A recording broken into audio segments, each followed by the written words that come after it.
Fala pessoal, tudo bem? Hoje eu vou falar rapidinho sobre mobilização ou prescrição de exercícios na UTI. Gente, vocês vão fazer as duas coisas. Nós, fisioterapeutas, fazemos as duas coisas na UTI: a mobilização e a prescrição de exercício. A mobilização, que no caso seria a mobilização precoce, você vai mobilizar o seu paciente. Então, naquele momento que o paciente já passou do estado grave, né, do estado crítico, então ele passou do estado crítico para um estado estável, você vai mobilizar esse paciente. Então você vai sedestar ele ao beira-leito, né? Você vai sedestar ele, seja no leito ou na beira-leito, né? Se sedestar na beira-leito, a gente sabe que tem gasto metabólico, né? Tem gasto metabólico. Por quê? Porque a gente percebe aumento do VO2 quando a gente faz essa sedestação. Isso já é mostrado em estudos, tá? Você vai fazer com que o paciente tenha especificidade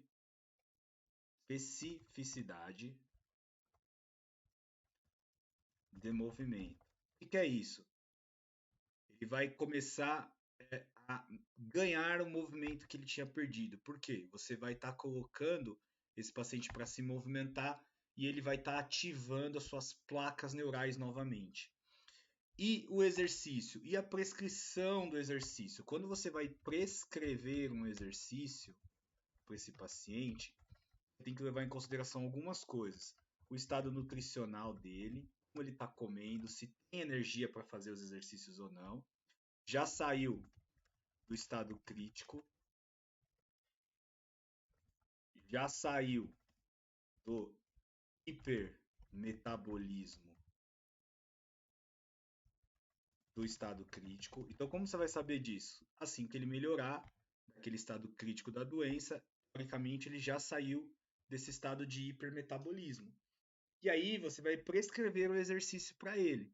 Esse paciente tem condições de ser prescrito exercício, de tudo que a gente sabe, tá? Eu não vou ficar repetindo aqui. Você vai prescrever a intensidade do exercício. Qual que é a intensidade? Qual que é a carga? Eu vou determinar a carga de qual forma? Com um RM, com repetições? O que eu tenho para pôr carga para esse paciente? Você vai determinar o volume de treino dele, do exercício. Quantos exercícios ele vai fazer hoje, né? Quantos exercícios ele vai fazer hoje, e onde, quais membros, né? Onde que eu digo é o local do corpo, né? Quais membros? Isso aqui vai determinar o volume, a quantidade total e o tempo total de exercício. O tipo do exercício que você quer fazer, resistido, resistido manual, cardiorrespiratório e assim vai. Intervalado, contínuo, enfim. Descanso. Então, descanso entre os exercícios é preciso, principalmente para o paciente crítico, né? Isso é importante. E progressão. Como que você vai progredir esse exercício, né, durante a sua semana? Ou seja, é você montar um programa de treino para esse paciente. Isso é importante. Dentro disso, você vai conseguir mais ou menos ali quando você montar o seu treino, saber o gasto metabólico, se você quiser, que é o famoso METs.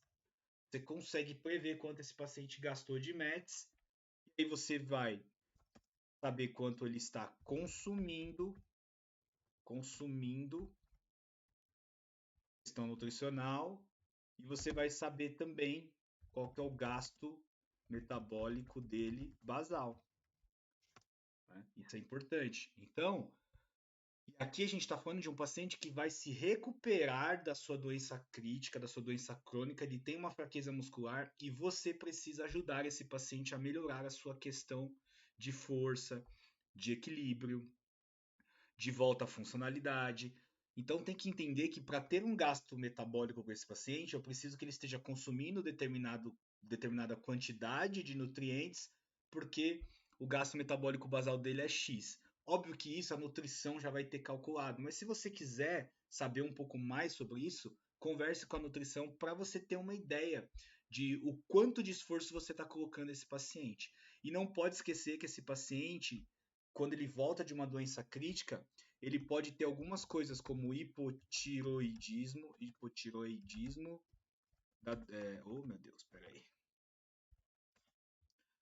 que é da doença crítica.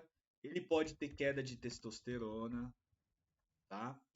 Então, tudo isso também pode influenciar o ganho de massa muscular dele e para o ganho do que você quer.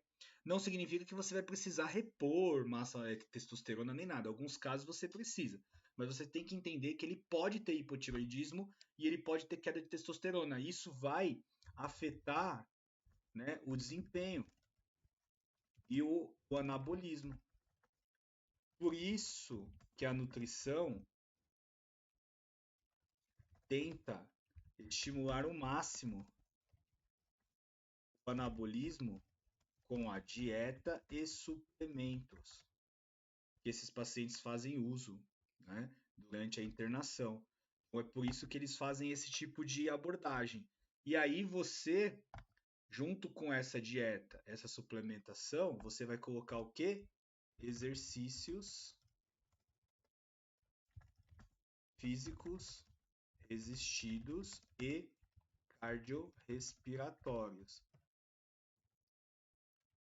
Claro que sempre levando em conta o estado atual e tolerância do paciente, né? A gente não quer fazer, a gente não quer que o paciente faça esforço além do que ele precisa, o que ele necessita, tá? E a gente não está treinando musculação com ele numa academia, a gente está voltando ele à atividade dele para ele voltar ao que ele era, o mais próximo do que ele era, possivelmente ele possa até que complementar isso na reabilitação, tá bom? Era mais ou menos isso que eu queria falar para vocês sobre isso e espero vocês no nosso próximo vídeo. Valeu!